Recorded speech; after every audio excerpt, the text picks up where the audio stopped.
welcome back to my G1 Retro Reviews. Today, we're taking a look at the original Transformers series episode, A Prime Problem. In this episode, Megatron creates a clone of Optimus Prime in order to confuse the Autobots and lead them to their doom. This episode begins with the Decepticons creating a fissure in the Earth.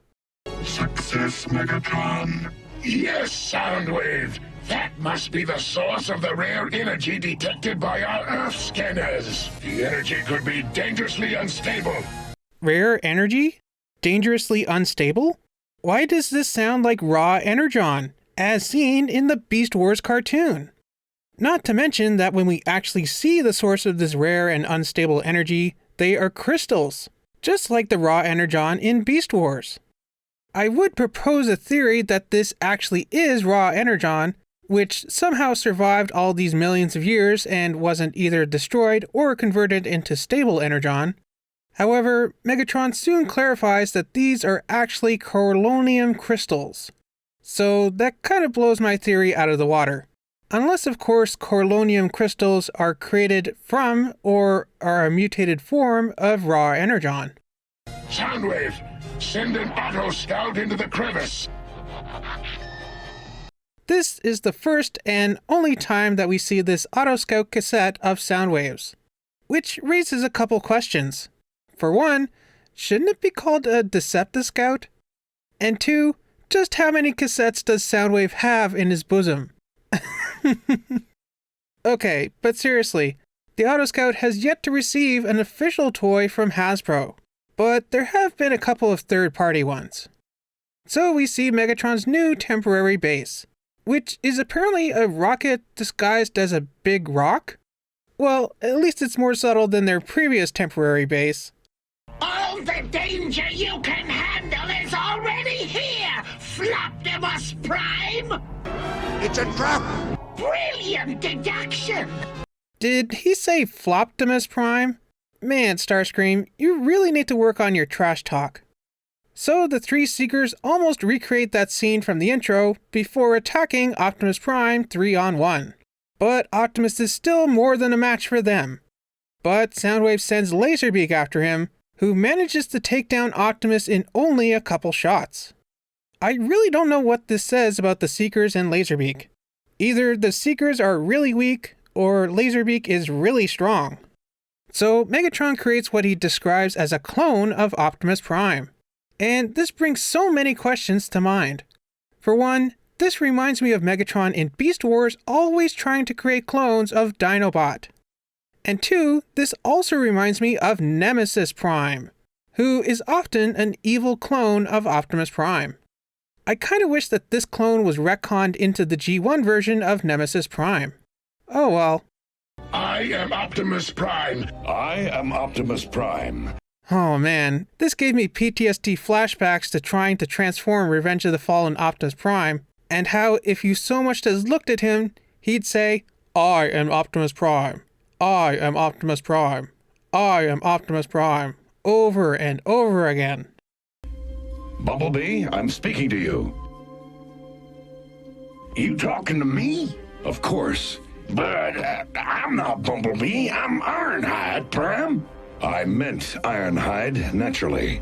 This is totally someone's mom, or girlfriend, or boyfriend, or little brother, or whatever, trying to remember the names of the Transformers and getting them mixed up. Classic. The computer's not responding to my input. Tell me, when was Teletran 1 checked out? It isn't working properly. You did that yourself this morning, Optimus, and you're punching the wrong controls. Yep, now this is definitely reminding me of trying to help my mom with her computer. Something's very wrong with Optimus Prime. Prime, what's wrong with you? You're acting like you don't know any of us, like you don't even know your way around. What? It was the fall. I told you it rattled my circuitry. Uh-oh. Maybe it's time to put Optimus in the old robot's retirement home. So the real Optimus Prime returns to base, and the Autobots try to determine who is the official Hasbro product and who is the third-party knockoff. But unfortunately, their tests are inconclusive. Maybe they should have checked his rub sign or something. The Decepticons lure the Autobots back into the crevasse, where Megatron plans to have his clone destroy one of his own Decepticons in order to gain the Autobots' trust. Yes, yes! Destroying a Decepticon will convince the Autobots your replica is the real Optimus Prime! Starscream seems too eager to see one of his own teammates destroyed. Little does he know that he is the Decepticon that Megatron has chosen to be sacrificed. I, Starscream, the pride of the Cybertron War Academy? Never! Do you hear me? Never! Cybertron War Academy? Is that like the Rescue Bots Academy, but with less rescuing and more fighting? Aww, now I'm just imagining little kid versions of the Seekers and the other Decepticons. Oh, they'd be so cute. So, Starscream runs for his life. Soundwave! Eject Laserbeak! Uh-oh. Megatron is sending Phase 6er Laserbeak after him? Now Starscream is really in trouble. So, Laserbeak captures Starscream and returns him to base. But Windcharger and Spike sneak inside. Megatron explains that he was only planning to destroy a clone of Starscream.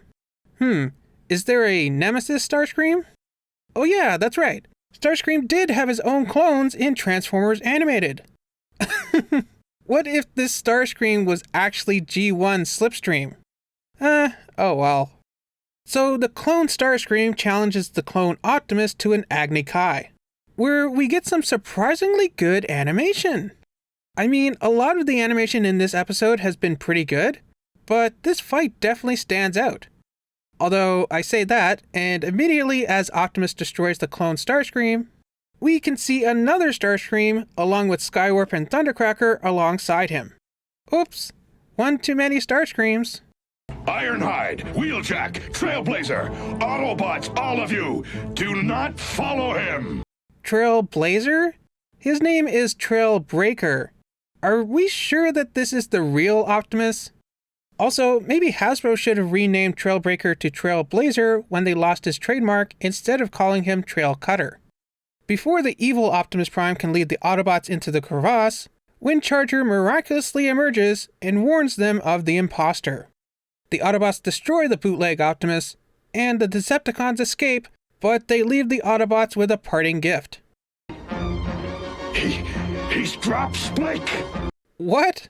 Okay, either this isn't the real Optimus Prime, or maybe it is time to put him in a home. Luckily, Powerglide comes out of nowhere and saves Spike from going splat on the ground. And the episode ends with Optimus giving Spike some pets. Aww, so cute. Well, this was a pretty good episode of G1. It was very fun and memorable. I like the idea of Megatron creating a clone of Optimus Prime. And as I mentioned, I wish they would have explored this idea further and maybe given us a G1 version of Nemesis Prime. Or who knows, maybe the cloned Optimus could have turned good, and we would have had a situation like in that one episode of TNG where there were two Rikers. But then I guess they would have had to ship one of the Optimuses off to Cybertron or something, because it would have been too confusing to have two Optimus Primes in the show. Although, hey, Hasbro, that would give kids another reason to buy another Optimus Prime toy. Just saying. Also, this episode had some really good animation. Of course, there were the usual G1 animation errors, but overall, I thought the animation in this episode was anywhere from pretty decent to really trying to do something cool, but just quite didn't pull it off perfectly. This episode also marks the first appearance of Powerglide and Warpath in the cartoon. Although no explanation is given as to where they came from or where they've been this whole time.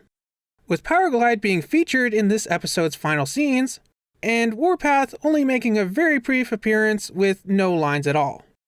Again, I found this to be a very fun and enjoyable episode of G1. What about you? What did you think of this episode of the original Transformers series? As always, let me know down in the comments. Remember to like, subscribe, and do all that other fun stuff. And I'll see you back here next time for the next episode of G1, The Core. See you then.